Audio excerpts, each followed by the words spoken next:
විදුලි පන්දමක බලබය දැල්වීම සඳහා විද්‍යුත් ගහ බල 1.5ක් වන සර්වසම කෝෂ දෙකක් භාවිතා වේ. බලබය හරහා විව බැස්ම 2.5ක් වෝල්ට් වන අතර බලබය හරහා විව බැස්ම වෝල්ට් 2.5ක් වන අතර බලබය ක්ෂමතා පරිභෝජනය 635 මිලිවොට්ලු. කෝෂයක අවම ප්‍රතිරෝධය සහ එක් කෝෂ මගින් ශක්තිය සපයන ශීඝ්‍රතාව කීයද? මට පටස් කාලේ හිතලා කියන්න ඔය බලබෙට කෝෂ දෙක ගහලා තියෙන ශ්‍රේණිගතවද සමාන්තරගතවද? කෝෂ දෙක ගහලා තියෙන ශ්‍රේණිගතවද සමාන්තරගතවද? හරි. දැන් අහගන්න එක කෝෂක විද්‍යුත් ගාම බලය කීයලුද? 1.5යි. බල්බ් එක හරහා යුව බැස්ම තියෙනවලු 2.5ක්.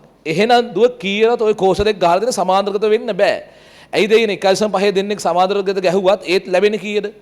1.5ක් කොට බල්බ් හරහා යුව බැස්ම 2.5 තියෙන විදිහක් නෑ. තේරුම් ගන්න අනිවාර්යෙන් ඔය දෙක ගහලා තියෙන්නේ ශ්‍රේණිගත. මේ කෝෂ දෙක ශ්‍රේණිගතව ගහලා තියෙනවා මේ කියන බල්බේට. ඒතර බල්බෙත් වැඩ කරන්නේ නිකන් ප්‍රතිරෝධයක් වගේ තමයි හොඳේ. වෝල්ට් 1.5යි සිම්බල් R දන්නේ නැහැ. වෝල්ට් 1.5යි සිම්බල් R දන්නේ නැහැ. ඔක වාසේ අහලා තියෙනවා හොඳේ. ඔකේ තියෙනවා පුතා මෙහෙම එකක් බල්බ හරහා යුව බැස්ම 2.5ක් කියලා දීලා තියෙනවා. මේ බලා ගන්නකො. බල්බේ හරහා යුව බැස්ම කියන්නේ බල්බේ දෙපැත්ත මේ දෙක කියලා කියන්නත් පුළුවන්. බල්බේ දෙපැත්ත කියලා මේ දෙක කියන්නත් පුළුවන්. ඉතින් මේකයි මේකයි සේම් නේ කොහොමද? මේකයි මෙයා සේම්. හරි. එකම ලක්ෂ. හරි. එතකොට කරන්ට් එක දීලා නැහැ. කරන්ට් එක කීයද කියලා දීලා නැහැ. නමුත් අපිට දත්ත තියෙන හොයාගන්න පුළුවන්. බල්බේ හරහා යුව බැස්ම සෙට් වුණාලු 2.5ක් වෝල්ට්. තේරුම් ගන්න බල්බේ හරහා 2.5යි කියන්නේ මෙන්න මේ බැටරිය හරහා 2.5ක් කියන්නේ දෙකම එකයි හොඳේ. ඒ හැර තියෙනවා මේකේ මිලිවොට් 635ක් උපදිනවා කියලා දීලා තියෙනවා. බල්බේගේ ක්ෂමතාව මිලිවොට් 635 කියලා දීලා තියෙනවා. හරි. අහලා තිබෙ මොකද පුතේ? කෝෂයක අභියම ප්‍රතිරෝධය කීයද සහ කෝෂ අභියම ප්‍රතිරෝධය කීයද සහ එක් කෝෂයකින් ශක්තිය සපයන ශීඝ්‍රතාව කීයද?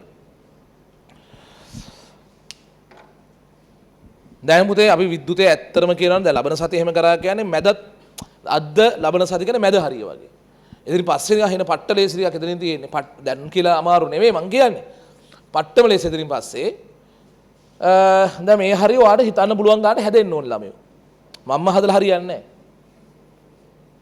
ඵලයෙන් අහන්නේ මේ එක් කෝෂයක සිමලාර කීයද කියලා. මම පොඩි උදව්වක් කරන්න. මෙන්න මේ මිලිවොට් ගාණක් දීලා තියෙන්නේ.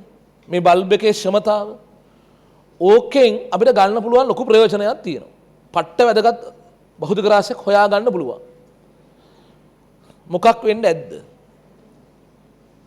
සිම්බලාර හොයන්න බෑ. ධාරාව හොයන්න පුළුවන්.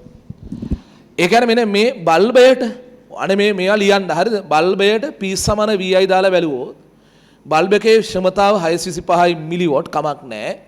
විභවාන්තරය 2.5යි I දන්නේ නැහැ. 625ක් 25න් බෙදුණා නම් 25යි. 625ක් 2.5න් බෙදුනම 250යි. I එන්නේ 250යි. මොනවයෙන් දෙන්නේ? මේක දැම්මේ මිලි වොට්නේ. මිලි වොට් වලින් දාපු නිසා ධාරාවක් එන්නේ මිලි ඇම්පියර්. ඇම්පියර් වලින් කියනවා නම් 0.25. ඇම්පියර් වලින් 0.25 නැත්තම් කාල. මිලි ඇම්පියර් තමයි 250 කියන්නේ. right. දැන් මම කියනවා සිම්බලාර අපිට හොයාගන්න පුළුවන් වෙයි. දැන් මේ කෝෂයට දු ගන්න පුවායෙන් මොකෙන්ද හදන්නේ? ඊ සමාන I වරක් ආර්ධනාර දාන්න යන්න බෑ. ආර්ධනාර දාන්නේ නැහැ. මෙයාගේ ආර හොයන් ඉන්නත් වෙනවනේ. ආය වාතයක් මුගේ ආර හොය ඉන්න එක. ඊට වැඩි ලේසි කෝෂ දෙකේ පද්ධතියට කෝෂ දෙකේ පද්ධතිය මෙන්න මේක දාන එක.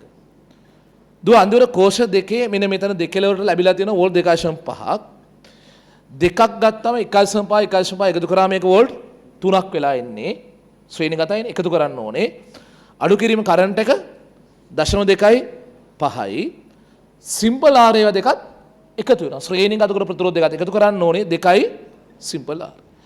දැන් මේක සුරු කරගෙන යන්න අමාරු නැහැ. ඒක සුරු කරලා මට සිම්පල් R වල උත්තරය ඔයගොල්ලෝ කියන්න. පට්ට ගාලා සුරු කරන්න පුළුවන්. හරි. පරිපතය අඳන් ඉන්නකොද?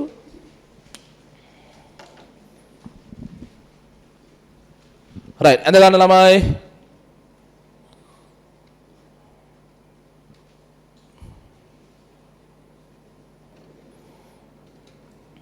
ඇඳගෙන ඉවරයි. පරිපතය අඳන් ඉවරයි. shape ද? right. වීගා බවල ඔක්කොම එක හරි නේද? right. පටන් ගන්න එන. බලබයට P සන VI දාලා ඉන්න. හරි බලබේර පීසන VI ලියන්න දුවේ. බලබේර පීසන VI ලියනකොට P කියන එක 625 මිලිවෝල්ට්. 625 සමාන කරන්නේ එහා පැත්තේ V 2.5යි I දන්නේ නැහැ. P 625 සමාන 2.5 වරක් I දන්නේ නැහැ. බෙදුවම I ට 250ක් මිලි ඇම්පියර් එනවා. 250ක් මිලි ඇම්පියර් කියන්නේ ඇම්පියර් 0.5යි. හරි ලියන්න කෝෂ දෙකේ පද්ධතිය සලකා කෝෂ දෙකේ පද්ධතිය සලකා කෝෂ දෙකේ පද්ධතිය සලකා කෝෂ දෙකේ පද්ධතිය සලකා V සමානයි E අඩු කරන්න I සිම්බලාර කියලා. V සමානයි E අඩු කිරීම I සිම්බලාර කියලා. V 2.5යි V 2.5යි සමාන කර එහා පැත්තේ E වෙනුවට 3 ලියන්න ඕනේ දුව. අඩු කිරීම I ට 0.25 ලියන්න වරක් 2 සිම්බල් R එක ලියන්න. I 0.25 කියලා ලියන්න සිම්බල් R 2 R එක ලියන්න. ශ්‍රේණිගතයිනේ. මොකද උනේ? පුතාලට කීයද ආවේ? ඕම එකයි. හරියට සුළු කිරීම කරන්න ඕම එකක් කියලා ඉන්නේ.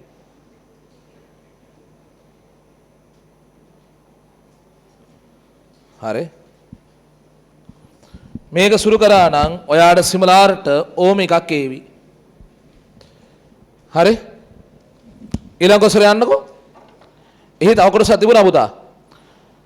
එක් එක් කෝෂයෙන් ශක්තිය සපයන ශීඝ්‍රතාව මතක් කරගන්න අද උදේම කියවුණා මගේ ඇති. කෝෂයකින් ශක්තිය සපයන ශීඝ්‍රතාව ලියන විදිහ අද උදේම ලියුනේ. P සමානයි EI. ගිය සතියේ කියවුණා. P සමාන EI වලින් ගන්නේ. කෝෂක E 1.5යි කෝෂයෙන් එන කරන්ට් එක 0.25යි. රයිට් ලියලා. කෝෂයකට කෙල් ලියන්න පුතේ P සමාන EI කියලා. කෝෂයකට කෙල් ලියන්න දුවේ P සමාන EI කියලා. කෝෂයකට P සමාන EI කියලා ලියන්න. E 1.5යි කරන්ට් එක 0.25. 0.25 වෙනකොට උන 4න් 1 කියලා ලියාගත්තට කමකුත් නැහැ. E කියන එක 1.5යි කරන්ට් එක 0.25. ඒ කියන්නේ 4න් 1. හරි. 1.5 4න් බෙදෙන සීනයක් තියෙනවා.